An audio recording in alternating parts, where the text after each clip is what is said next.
Eh bien, bonjour à toutes et tous. Je suis vraiment ravie d'être avec vous aujourd'hui, même en différé, dans le cadre de ce beau symposium organisé par l'association APSAR. Alors, tout d'abord, un immense merci à Stéphane Cognam pour son invitation et sa confiance. Je suis très heureuse d'être membre de cette association dont j'admire vraiment l'engagement pour la prévention santé dans les milieux artistiques et culturels, voilà, qui est très important pour moi. Donc, je me présente. Je suis Gaëlle Piton, un sophrologue, coach spécialisé dans l'accompagnement des artistes. J'ai aussi le plaisir d'être l'autrice de plusieurs ouvrages, donc 6 à l'heure actuelle. Le premier qui est sorti en 2018 s'intitule La méditation, c'est la vie aux éditions First.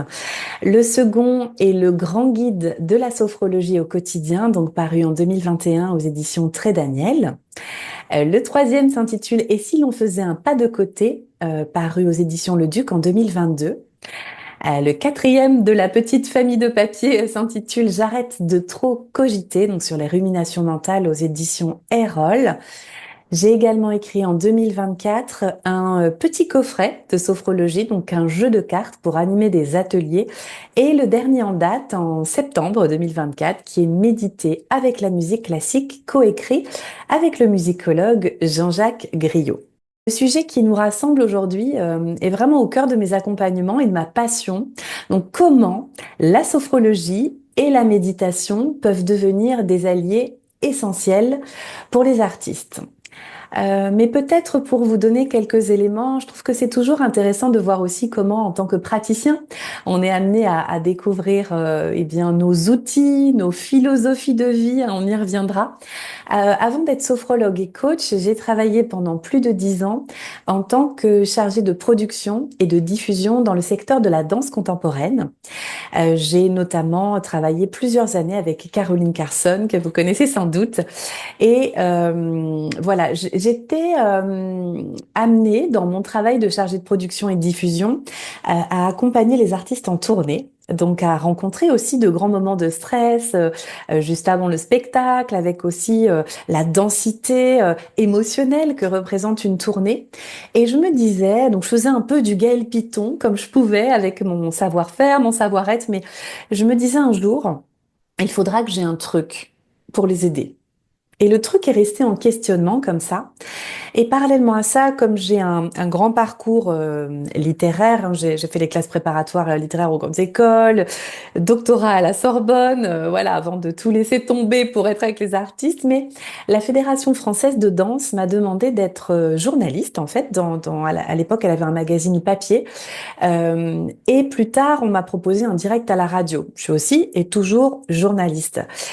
Et au moment de ce direct, j'étais moi-même assez stressée, donc je suis allée voir une sophrologue qui m'a donné des petits exercices très concrets, très pratiques pour accompagner le direct. Et ce jour-là, je me suis dit, l'outil que je cherche depuis longtemps pour les danseurs, je crois que ça s'appelle sophrologie.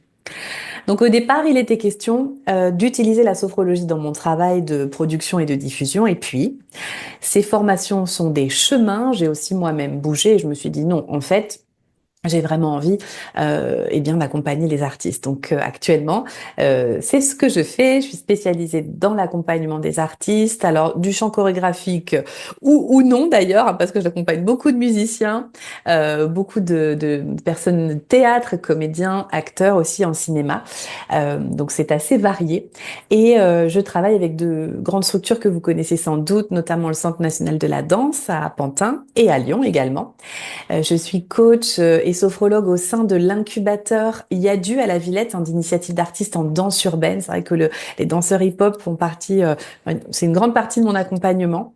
Je travaille également régulièrement avec la Fabrique de la danse, au CNDC d'Angers, au CCN de Belfort et également à la Fédération française des sports de glace. J'ai accompagné aussi beaucoup de patineurs. Voilà un petit peu pour le parcours. Donc, ce qui me touche moi profondément dans mon métier, c'est d'accompagner l'artiste dans toutes ses dimensions. Donc, pas seulement dans son travail, dans sa fonction d'artiste, mais dans toutes ses dimensions émotionnelles, psychiques, existentielles. Donc, je dis souvent, je ne suis pas une coach artistique, je suis une coach d'artiste.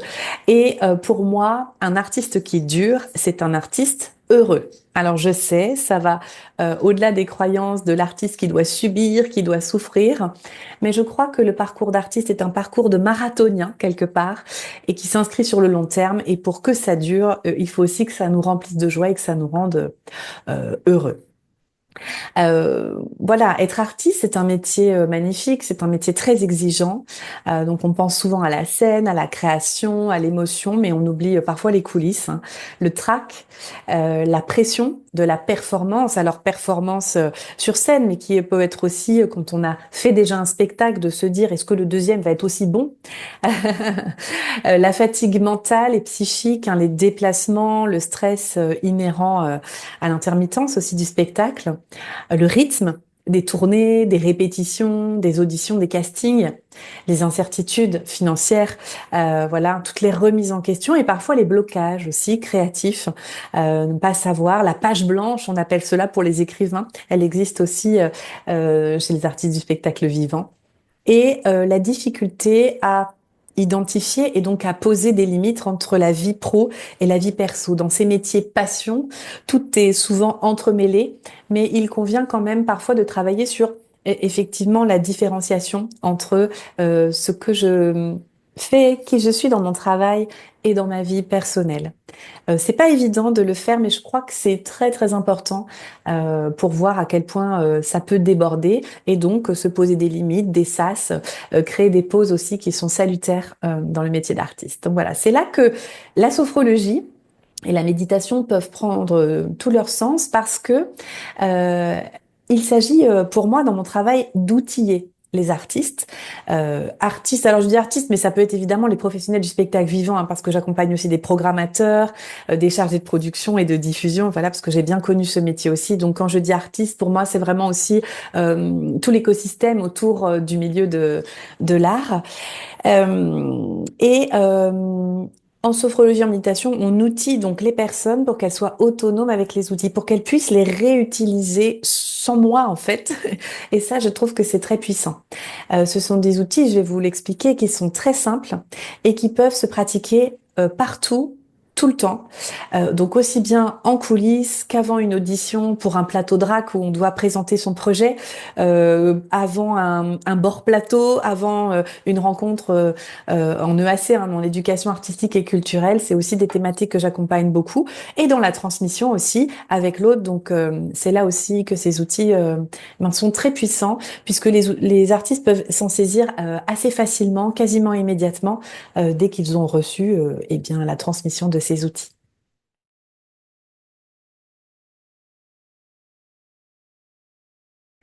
Alors peut-être que vous avez déjà entendu parler de la sophrologie, de la méditation, peut-être que c'est aussi un grand fourre-tout dans lequel elles sont associées. Bien souvent, on ne sait pas trop de quoi on parle. On pense que c'est la même chose sans être tout à fait la même chose puisque c'est pas le même mot. Alors là, je vais vous redonner un petit peu des éléments de définition, à commencer par la sophrologie. Alors, la sophrologie, ça vient, alors, c'est intéressant parce que parfois les personnes me disent, mais ça vient du mot souffrance. Alors, pas du tout. C'est trois phonèmes grecs qui sont sos, phrène et logos. En fait, la sophrologie, c'est l'étude de la conscience en harmonie. C'est une méthode psychocorporelle, donc qui travaille sur le lien corps-esprit. On travaille d'ailleurs beaucoup sur le schéma corporel en sophrologie. Et cette méthode, cette discipline, j'aime bien dire aussi cette philosophie de vie, parce que l'idée c'est que ça infuse dans notre vie, a été créée par un neuropsychiatre qui s'appelle Alfonso Caicedo. C'est pour cela que vous trouvez parfois sophrologie caïcédienne sur par exemple certaines plaques de sophrologues. Ça vient du terme du nom du créateur Alfonso Caicedo. Donc ça a été créé en 1960, c'est pas si ancien. Et j'aime la définir de manière simple en disant que l'on combine une approche basée sur la respiration, le relâchement musculaire, donc on apprend à se détendre en sophrologie, et la visualisation. Ça, c'est très intéressant dans l'accompagnement d'artistes, dans l'accompagnement de sportifs également. C'est notre capacité formidable à imaginer une situation. Alors, imaginer pas seulement avec le sens de la vue, hein, avec tous nos sens, donc la goûter, la sentir, la vivre, la respirer, pour réussir réellement, donc de se nourrir de toutes les sensations qu'elle nous apporte, si possible agréables. On reviendra sur la notion du désagréable ensuite, pour réussir réellement. Je vous donne un exemple très concret. Récemment, j'ai accompagné une jeune danseuse classique qui passe des auditions. On a travaillé sur la visualisation de cette audition réussie. Donc, on a repassé toute sa variation, hein. Alors là, j'ai besoin de l'artiste pour les mots techniques que je m'approprie dans la façon que j'ai de le guider. Et on a passé cette variation réussie, idéale, euh, pour qu'elle la réussisse dans le contexte de l'audition pour de vrai, on va dire. Donc ça, c'est très très aidant. D'ailleurs, elle a réussi cette audition bien au-delà de ce qu'elle pensait parce qu'elle a décroché une école à laquelle elle ne pensait pas pouvoir prétendre. Donc ça montre à quel point la visualisation peut être très aidante. Elle est très aidante aussi dans un contexte de récupération. Par exemple, quand le danseur ou l'artiste est blessé, les études scientifiques montrent que visualiser la rééducation permet de récupérer plus vite que si on n'avait pas ajouté à la rééducation avec les kinés, bien sûr, nous travaillons en partenariat, que si on n'avait pas rajouté des éléments de visualisation. Donc voilà, ça peut vraiment être très puissant. Alors, pourquoi on vient voir une sophrologue, un sophrologue? Alors, bien souvent en consultation, parce que je donne des consultations individuelles. Le premier motif, c'est la gestion du stress. Donc, chez les danseurs, ça va être vraiment le trac avant les représentations, mais aussi le stress du sens aussi de la vie d'artiste, de tout ce qu'il faut aussi gérer, savoir maîtriser, entre guillemets, connaître pour vivre cette vie d'artiste, hein.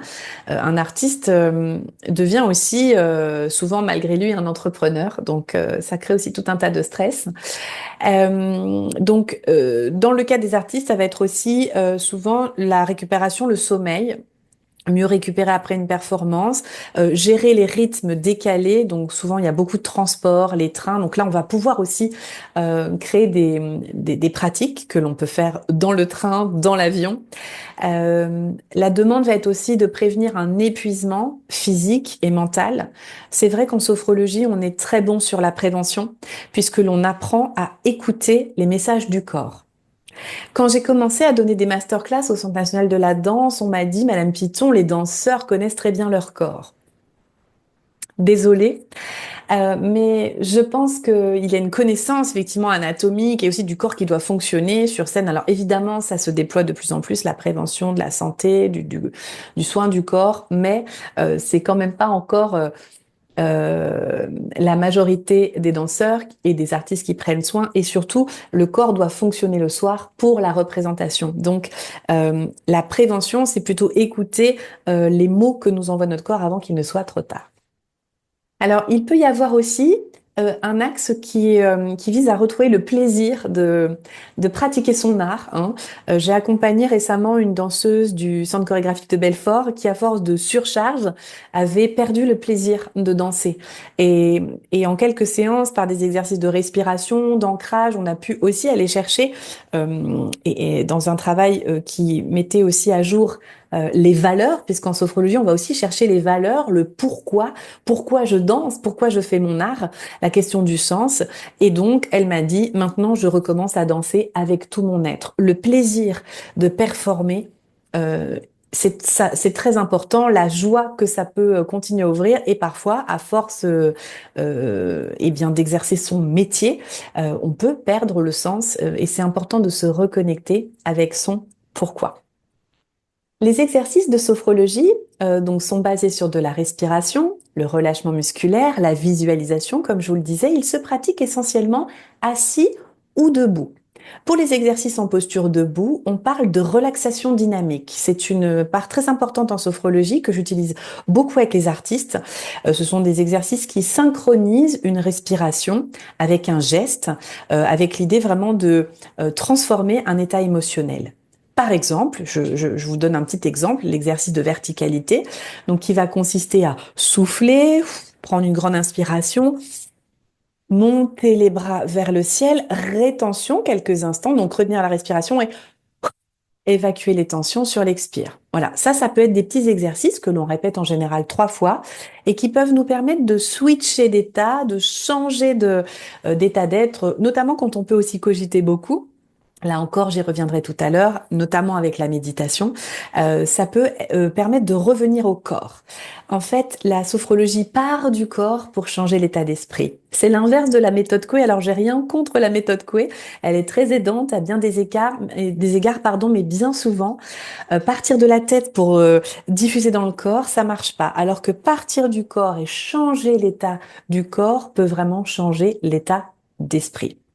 Voilà pour la définition, alors très sommaire, mais voilà, j'aime bien aussi que les choses soient simples, de la sophrologie, qui se pratique donc dans des postures actives, assis ou debout, et qui mêle en fait un Caicedo, quand il a créé la sophrologie, il s'est inspiré du yoga, de la méditation, de l'hypnose aussi, de pas mal de choses qui dans les années 60, hein, on voyageait beaucoup en Orient aussi, mais il en a créé vraiment une technique avec une épistémologie très concrète. On fait pas n'importe quoi en sophrologie, ça c'est très important de bien savoir d'où ça vient, mais adapté à l'homme avec un grand H moderne, c'est-à-dire dans nos vies qui vont très vite, on n'a pas forcément le temps. L'idée de la sophrologie, c'était de proposer des pratiques assez courtes avec cette notion de la répétition. C'est-à-dire qu'à force de répétition, le corps a une mémoire, vous le savez, et donc d'ancrer vraiment les bienfaits de ces exercices et surtout d'être autonome avec cela. J'aimerais à présent vous parler de la méditation de pleine présence. Alors, vous trouverez également les termes de mindfulness, de méditation de pleine conscience. Alors moi, je garde vraiment le terme de présence, méditation de pleine présence, pour garder l'ancrage dans le corps. Je trouve que conscience fait trop référence à notre esprit. Alors, qu'est-ce que c'est? Ben, c'est un petit peu comme le sport pour votre corps. C'est l'entraînement de notre esprit. Alors, nous avons en moyenne 80 000 pensées par jour qui défilent. Notre vie mentale est très prolixe. Et ça peut nous éloigner, nous détourner du moment présent. Je le trouve très souvent chez les artistes qui ont le mental qui cogite, qui carbure, le petit vélo, le petit hamster dans la cage, hein, ce sont leurs expressions.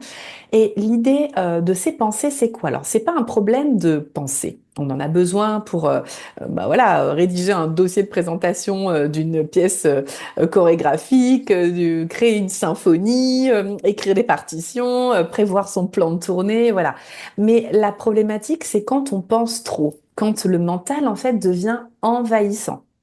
Et quand le mental devient envahissant, si vous regardez bien, hein, peut-être vous pourriez vous poser la question aussi à vous de est-ce que ça me parle déjà? Est-ce que parfois mon mental est trop envahissant? Regardez dans quelle temporalité s'inscrivent vos pensées. Bien souvent, ce sont des pensées qui sont orientées vers le passé. Ah, si j'avais su. On refait le match parfois, hein, il s'est passé quelque chose et on rumine par rapport à cette situation, on la refait dans tous les sens. Ou alors, vers le futur, l'anticipation. Alors actuellement, c'est très très présent, c'est l'angoisse de l'avenir. Qu'est-ce que va devenir mon métier? Qu'est-ce que je vais faire dans quelques années? Est-ce que je vais pouvoir encore exercer mon art? Toutes les coupes budgétaires, le contexte aussi du spectacle vivant est très préoccupant et du coup peut amener aussi ces cogitations à être de plus en plus nombreuses. Dans le moment présent, il n'y a pas de problème, puisque dès que vous énoncez le présent, il est passé. Donc la méditation, c'est vraiment cette capacité que l'on a toutes et tous à revenir, à ramener délibérément son attention sur le moment présent. Je dis que c'est quelque chose que l'on a tous, et les artistes le sentent un peu cet état de flow quand on est dans une seule chose à la fois. On peut l'avoir par exemple face à un super coucher de soleil en vacances où le temps semble s'arrêter et on est pleinement disponible à l'instant. Et ça fait beaucoup de bien. C'est comme des pauses, on perd la notion presque du temps, on a l'impression qu'il n'y a pas de pensée. Alors attention, il est impossible d'arrêter de penser. J'entends encore beaucoup de personnes dire que la méditation, c'est le bouton pause, le bouton stop. Impossible. Si c'était le cas, vous seriez, s'il n'y avait pas de pensée, à l'hôpital avec un encéphalogramme plat. Donc, je ne vous le souhaite absolument pas. Mais c'est vraiment faire un petit pas de côté par rapport à ces pensées. Lorsque l'on rumine, par exemple, une situation, Je ne sais pas, on pourrait donner par exemple un rendez-vous avec un programmateur, on a présenté son travail et puis en fait on a l'impression que le rendez-vous s'est mal passé, on refait, j'aurais dû dire ça, j'aurais dû plutôt montrer ça, et puis j'aurais dû m'installer comme ça, j'aurais dû me préparer davantage, voilà. À chaque fois que l'on revit la situation, notre corps prend le même impact que si ça se passait encore à nouveau. Donc vous imaginez à la charge de stress qui s'est passée dans l'événement, on rejoue la scène et on rejoue le stress. Donc, on malmène complètement son corps. L'idée avec la méditation, c'est de s'entraîner à se dire qu'une pensée n'est qu'une pensée. On peut la suivre, mais on peut aussi décider de rester sur le bord de la rivière et de la laisser passer. Et ça fait beaucoup de bien. C'est ce qui permet aussi une présence, une connexion vraiment profonde à ce qui est là et d'être dans une attention bienveillante à l'instant présent, sans jugement. Sans jugement, j'aimerais m'arrêter un petit peu là-dessus. Je vous ai un peu évoqué la notion du désagréable. Elle m'est très très chère, que ce soit en sophrologie ou en méditation. J'entends malheureusement trop souvent que la méditation, la sophrologie serait un peu des trucs de béni oui-oui, où il faudrait voir les choses forcément de manière positive. Alors j'utilise vraiment extrêmement rarement ce mot parce que ça veut rien dire et que ça nous remet dans quelque chose de binaire. Positif, négatif, ça voudrait dire qu'il y a des trucs qui sont bien de vivre et d'autres qu'il ne faut pas vivre. Des états que l'on voudrait créer et d'autres que l'on rejette. La présence du désagréable est vraiment fondamentale dans ces pratiques puisque la sophrologie nous apprend à accueillir toutes nos sensations. Toutes, ça veut dire qu'elles soient agréables, désagréables, neutres, c'est vraiment un grand bienvenu, donc ça s'entraîne. Et la méditation est la présence à ce qui est de manière inconditionnelle. Inconditionnelle, ça veut dire que nos zones d'ombre, les trucs qui nous agacent, que l'on ne veut pas, c'est bienvenu. Et dans la vie d'un artiste, il y a énormément de choses qui sont désagréables. Dans notre vie d'humain, de toute façon, de manière générale. Et c'est là où je trouve que la puissance de ces techniques est parfois dévoyée. Alors, c'est pas le lieu ici, mais effectivement, il y a des dérives. Elles existent. Elles sont nombreuses. Il y a des gens aussi qui font très bien leur travail. Euh, c'est vraiment de réhabiliter cette présence du désagréable. De faire face à ces états émotionnels quand on est en colère. Ça vraiment souvent, je le travaille avec les artistes, c'est-à-dire la colère, la tristesse, la frustration. C'est important de l'accueillir pour travailler avec. Si on n'est pas en train de l'accueillir, l'émotion, c'est vraiment le voyant dans notre voiture qui s'allume. Et qu'est-ce que je fais? Est-ce que je décide de m'arrêter pour remettre de l'essence ou est-ce que je décide de, pouf, je verrai plus tard et là, je suis en panne sèche? Ce sont des messages de notre corps. Emotion, le mouvement, elles sont amenées à être transformées, bougées dans notre corps. Mais si on ne les accueille pas, si on ne leur dit pas bienvenue, c'est un peu comme si on disait à la colère, la frustration ou tout ce qui vient nous malmener, viens, assieds-toi, buvons un thé ensemble et raconte-moi. C'est entrer en amitié avec ça, entrer en amitié avec toutes les parts de soi. Et j'ai accompagné récemment une artiste, c'est une violoncelliste avec qui on a beaucoup travaillé sur ses parts d'ombre parce que euh, elle ne voulait favoriser que ses parts de lumière. Hein, puis avec un petit syndrome de bon élève aussi déguisé, c'est-à-dire de bien faire, d'être dans la lumière. Mais en fait, il y a aussi toute la partie en dessous, tout ce qui est plus oh, qu'on n'a pas envie d'aller voir, vous voyez. Et ça, c'est très important. Je pense d'ailleurs qu'un artiste rayonne à hauteur des ombres qu'il a traversées. Voilà, j'affirme ça. Alors peut-être que il y aura des contre-exemples, mais en tout cas, dans ce que moi j'expérimente avec les artistes au quotidien, ça s'avère quand même toujours vrai. Voilà, donc c'est un peu un partage comme ça. On n'est pas sur des choses qui favorisent uniquement le positif. Bien sûr qu'on va aller chercher des situations de détente, mais pas que. Très important. Et c'est là où ces outils nous mettent en connexion profonde avec qui l'on est en tant qu'être humain dans toutes nos dimensions. Et je crois que quand on se connaît bien, c'est ce qui va aussi permettre, eh bien peut-être d'accueillir différemment la critique. Ça, c'est une demande que j'ai souvent en ce moment. J'ai animé un module il y a quelques mois sur gérer la critique. Alors, le mot gérer, c'est un mot qui m'est compliqué, mais voilà, d'utiliser parce que pour moi, on ne gère pas une émotion, on ne gère pas une situation, on accueille. Hein, ça, il y a quelque chose d'un peu plus fluide dans l'accueil, mais Je crois que quand l'artiste se connaît suffisamment, quand l'artiste s'est réhabilité dans toute sa valeur, se redonner sa valeur, c'est s'accueillir dans tout ce que l'on est, je pense qu'il se laisse beaucoup moins déstabiliser par la critique. La méditation, la sophrologie invite à porter le regard à l'intérieur de soi et pas à l'extérieur de soi. Ça veut pas dire qu'on s'en fout, hein, c'est pas ça. Mais c'est que ce sur quoi on a la main, en fait, c'est ce qui dépend de nous. Le reste, si quelqu'un a envie de critiquer votre travail, même si c'est profondément injuste, parce que par moments c'est pas du tout fondé, hein, il y a des critiques qui peuvent nous être constructives, utiles, mais c'est nous qui décidons aussi de les prendre ou non. Je pense qu'à l'ère des réseaux sociaux où vraiment il y a beaucoup de choses très tordues qui se passent, très violentes, ça peut être vraiment utile pour l'artiste de revenir à soi, se redonner sa valeur. Ça, c'est vraiment travailler sur l'estime de soi, l'amour de soi, qui est suffisamment consolidé, qui donne une stabilité intérieure suffisante, une présence dense, une densité de présence qui permet aussi de mettre un tout petit peu ça à distance. Et ça, c'est très utile. Donc, on peut travailler sur tout ça.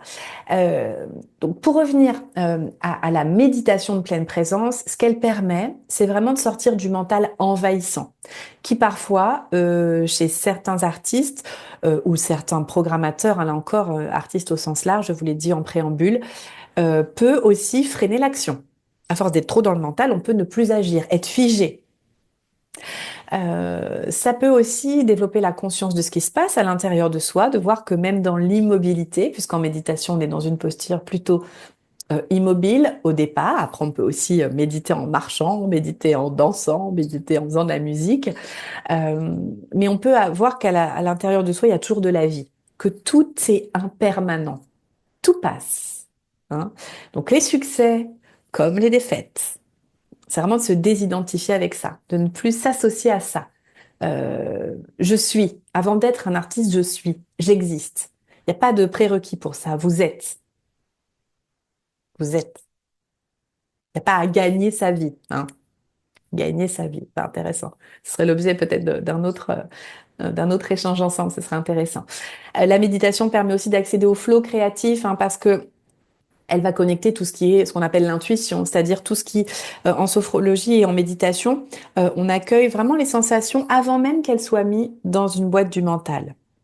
Par exemple, on peut partager à la fin de chaque séance, on partage les ressentis du corps.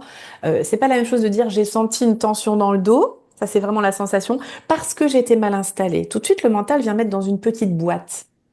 Or, l'ouverture que propose la méditation, elle permet aussi de s'ouvrir à tout ce qui va nourrir la création, la créativité et tout ce qui est de renouveler en fait aussi dans son travail. Et ça peut être très aidant. Et puis bien sûr, vous l'aurez compris, d'accueillir nos émotions plutôt que de les fuir.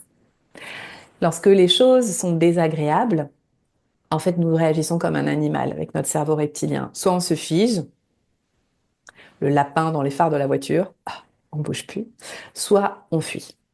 Rarement on fait face. Alors qu'une émotion pourrait être désamorcée comme si on prenait son message et qu'elle était là pour nous informer, et c'est le cas de quelque chose qui est important pour nous, elle a besoin d'être entendue avant d'être transformée.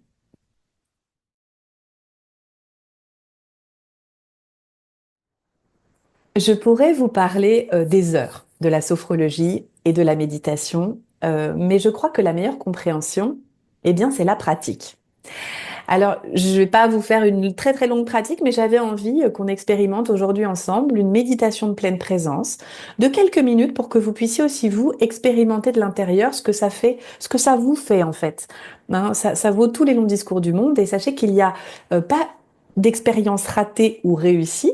En méditation, ça n'existe pas, il n'y a que des expériences et c'est forcément juste parce que c'est votre ressenti. Donc, si vous en êtes d'accord, je vous invite à bien vous installer, peut-être sur votre chaise, sur votre fauteuil. Donc quand je dis bien vous installer, c'est vraiment de décroiser les jambes, de poser les pieds bien à plat sur le sol. Pour les mains, vous pouvez les mettre au niveau des cuisses. Et pour cette pratique, vous pouvez fermer les yeux, mais vous pouvez aussi les laisser entr'ouverts, c'est tout à fait OK. Si vous souhaitez les laisser entr'ouverts, fixez simplement un petit point au sol, 1 mètre, 2 mètres devant vous pour abaisser le regard.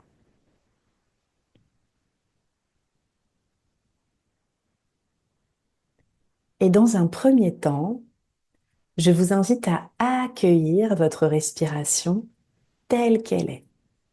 Le rythme de votre inspire quand vous prenez l'air à l'extérieur, le rythme de votre expire quand l'air est rejeté vers l'extérieur.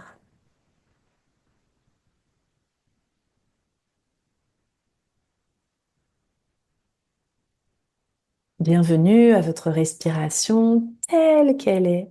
Je dis bien telle qu'elle est ici et maintenant. Et peut-être pouvez-vous observer si votre respiration est plutôt lente, plutôt rapide.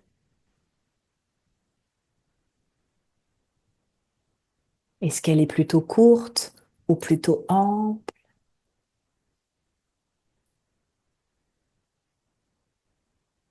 Et peut-être de sentir où ça respire dans votre corps. Est-ce que c'est plutôt en haut du corps, dans le thorax, dans le ventre? Est-ce que ça circule partout à la fois?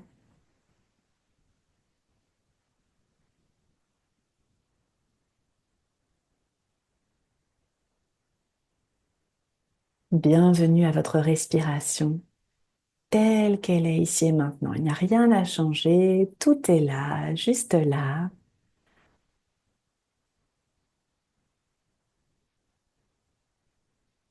Et puis peut-être pour nous installer davantage dans l'expérience, on pourrait sentir les points d'appui de notre corps sur la chaise, sur le fauteuil, peut-être les points d'appui du dos si le dos repose contre le dossier, le contact des cuisses, des fesses,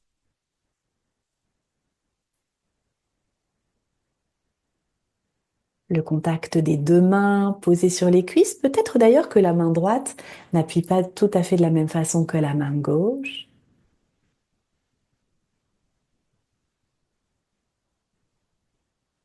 Et le contact de vos deux pieds posés, ancrés sur le sol.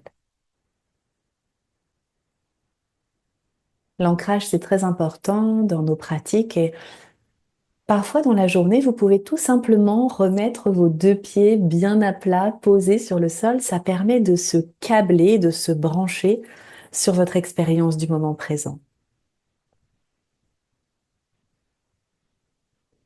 Et puis de ramener toute votre attention sur votre respiration.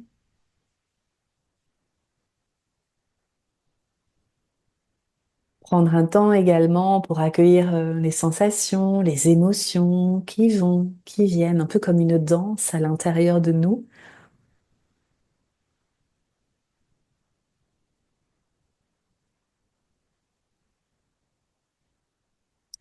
Et aussi courte que soit ce moment, cette séance, aussi court que soit ce moment de pratique, vous allez très vite vous apercevoir que notre esprit pense tout le temps. Donc, il est tout à fait normal d'avoir des pensées qui défilent ou encore des distractions. Alors, ça peut être un son que l'on entend et qui nous attire ailleurs, une sensation physique, et c'est normal. C'est ainsi que nous fonctionnons.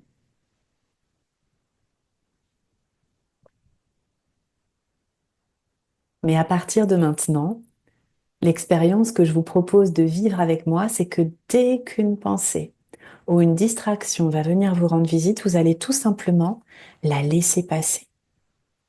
Comme un nuage dans le ciel, comme une barque sur l'eau, et vous ramenez toute votre attention sur votre respiration. Comment ça respire, où ça respire. Dès qu'une pensée me rend visite, je la laisse passer et je ramène mon attention sur ma respiration.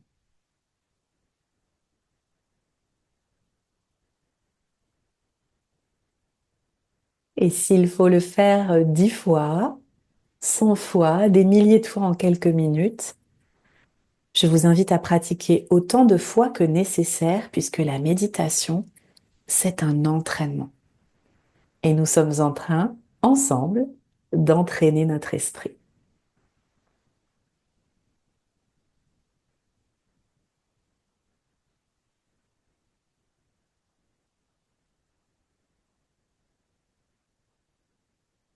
Et la proposition, c'est vraiment bien d'accueillir toutes les sensations de votre corps, qu'elles soient agréables, désagréables, neutres. C'est un grand bienvenue. C'est votre expérience et c'est très bien ainsi.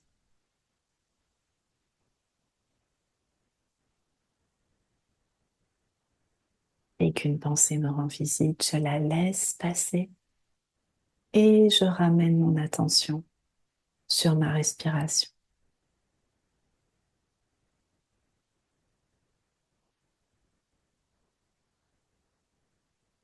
Alors quand on commence à pratiquer, et même quand on continue à pratiquer, il y a des petites astuces qui peuvent nous aider. Je vais vous en donner certaines. Par exemple, je vous invite à bien desserrer vos dents, relâcher les mâchoires, peut-être laisser les épaules s'abaisser davantage, attirées par la pesanteur.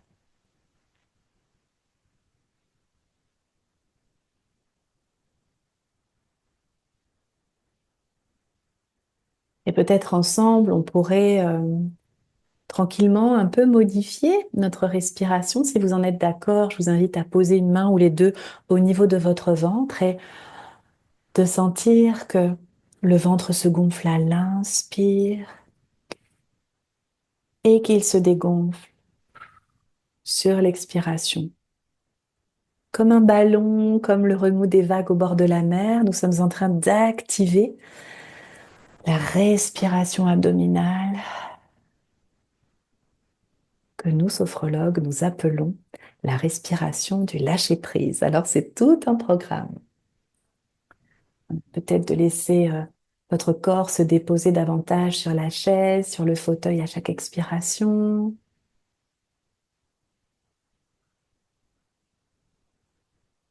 et de laisser éventuellement laisser s'écouler les tensions s'il y en a davantage à chaque respiration.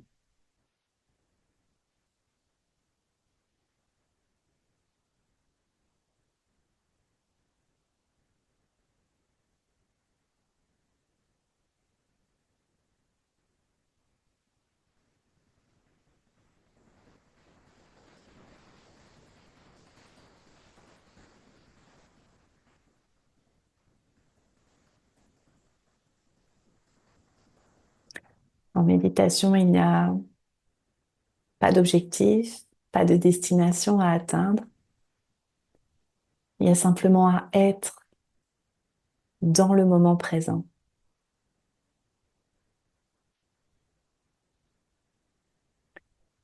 Peut-être de se foutre un peu la paix avec nos pensées et d'être véritablement disponible à notre intériorité.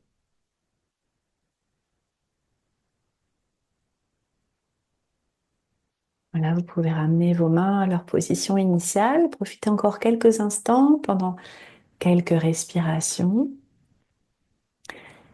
Et quand ce sera OK pour vous, prenez le temps dont vous avez besoin. Je vous invite à prendre quelques grandes respirations toniques pour ramener le tonus dans le corps, l'énergie. Peut-être commencer par bouger le bout de vos pieds, de remonter le long du corps, de vous étirer, bâiller, grimacer, saliver. Tout cela est autorisé.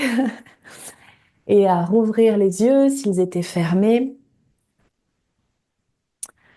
Merci infiniment pour votre confiance dans cette pratique et peut-être de noter pour vous quelques sensations. Ah, ça, c'est un exercice très important aussi en fin de séance. On apprend à poser des mots sur nos ressentis parce que parfois notre vocabulaire est assez pauvre pour décrire et voilà. L'idée, c'est de sentir voilà, qu'est-ce qui s'est passé dans mon corps, quelle a été cette expérience, qu'elle était agréable, désagréable et tout est OK, bien sûr.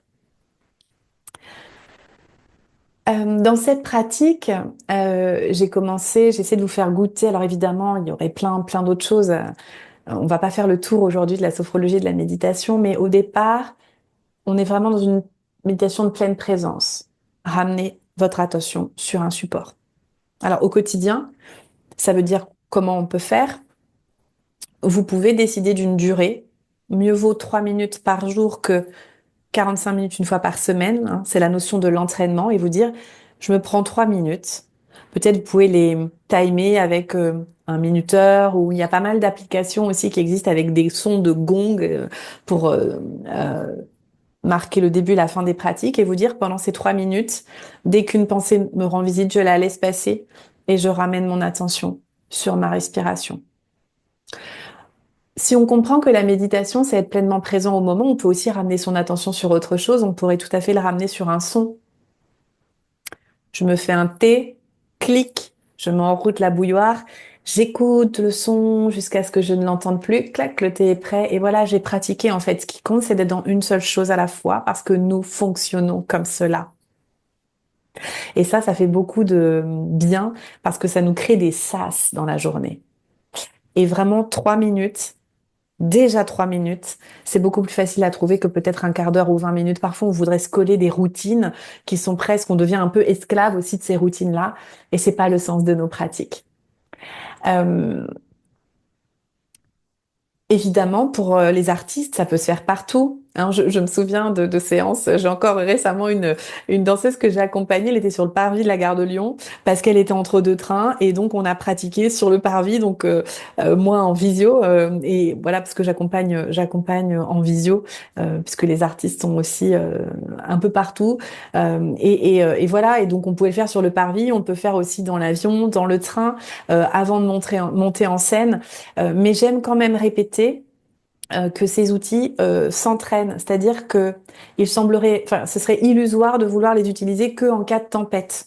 En cas de grande émotion, vous voyez, parfois les gens veulent utiliser la respiration abdominale quand c'est la tempête.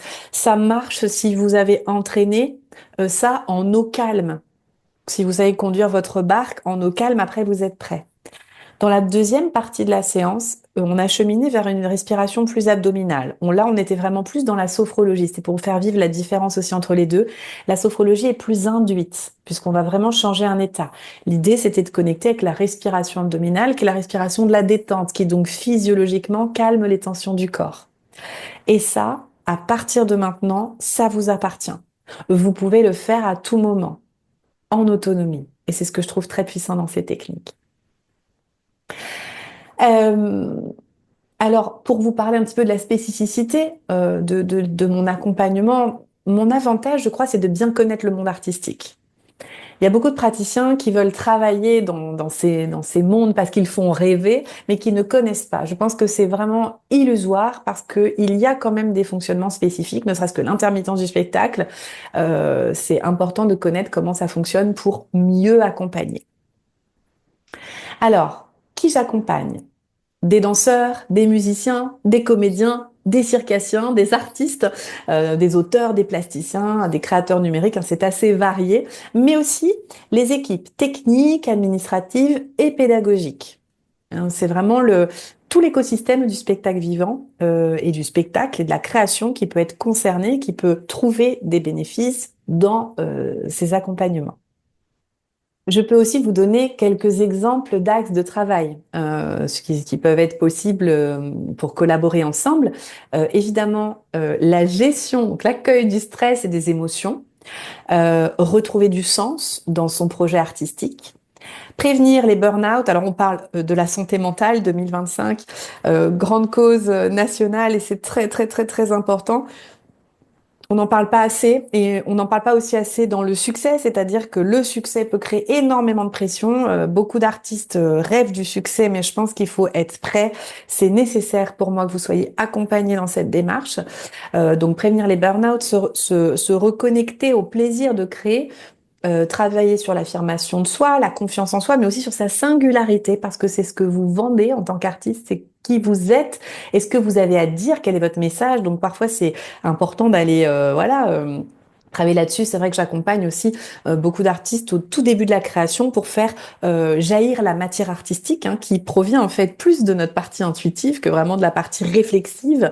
Accompagner la reconversion, les transitions de carrière. Qu'est-ce qui se passe si je ne peux plus exercer mon art? Je crois que ce travail-là s'anticipe. Toutes les changements aussi de morphologie, d'état de corps, la maternité notamment, ménopause et autres, ça a beaucoup d'influence et d'impact dans nos vies. Euh, Se protéger émotionnellement aussi, hein, poser des limites, donc se protéger par rapport aux réseaux sociaux, par rapport à la critique. Vous voyez, c'est assez vaste, hein. Il y aurait d'autres axes que je pourrais vous citer, mais c'est pour voilà, que vous puissiez voir un peu concrètement comment ça peut marcher. Comment j'interviens? Donc en visio, je vous l'ai dit, pour tout ce qui est consultation individuelle, en collectif, dans les structures, hein, individuelles et collectives. D'ailleurs, on peut souvent mixer.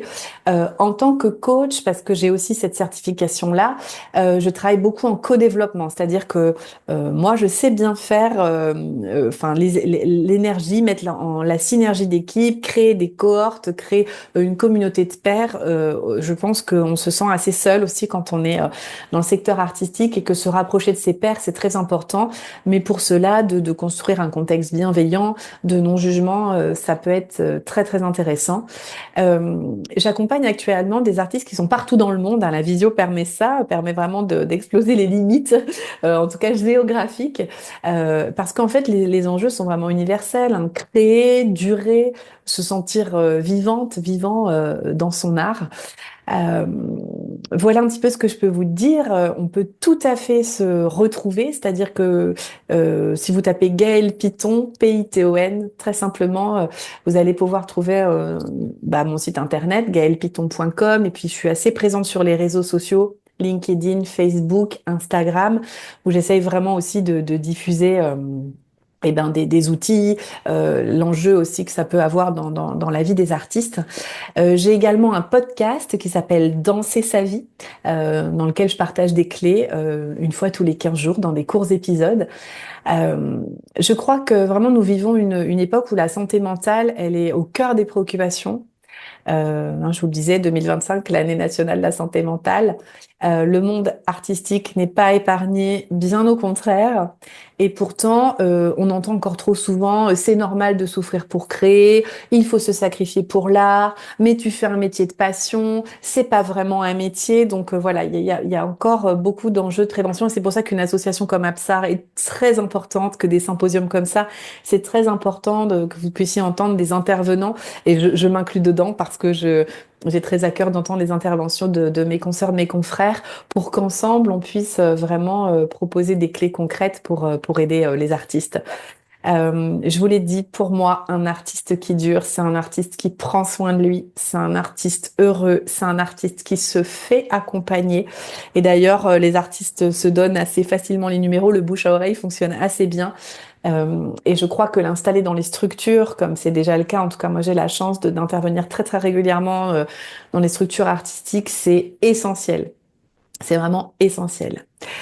Voilà, j'espère que cette intervention vous aura parlé, qu'elle vous aura donné des clés. Comme elle est en différé, je ne peux pas interagir avec un chat, mais pour moi, il était hyper important, malgré mon impossibilité physique d'être là en direct, d'être avec vous. Donc, n'hésitez pas à m'envoyer des mails. Mon mail, c'est Gaël sophrocoach comme sophrologie coaching @gmail.com. Je pourrais vraiment répondre avec toutes vos questions avec grande joie. Euh, et, et pour conclure, j'aimerais vraiment vous laisser avec cette idée. Et si le plus bel outil de travail de l'artiste, c'était lui-même? Et si prendre soin de soi, c'était prendre soin de son art? Voilà, je crois vraiment fortement que pour durer, un artiste a besoin d'être accompagné et de trouver la personne avec laquelle il va pouvoir nouer des liens, se sentir en confiance, se sentir porté à côté, même si c'est lui qui fait le travail. Et c'est pour ça que j'aime autant les outils issus de la sophrologie, de la méditation et du coaching, parce qu'ils rendent les artistes autonomes. Ils nous rendent, nous, humains, autonomes avec notre bien-être. Euh, et ça, c'est très important. Voilà, je vous remercie infiniment pour votre écoute. Vous pouvez aussi retrouver, bien sûr, mes ouvrages hein, en librairie. Ça, ils sont disponibles partout. C'était aussi une façon de pouvoir transmettre des clés de manière encore plus large. Un grand merci à l'association Absar, à Stéphane qui fait un boulot incroyable, à toutes celles et ceux qui œuvrent pour une culture plus humaine, plus vivante, plus consciente. Euh, et surtout, eh bien, prenez soin de vous. Vous êtes votre premier chef-d'œuvre. Au plaisir de vous retrouver et à très bientôt. Merci pour votre attention.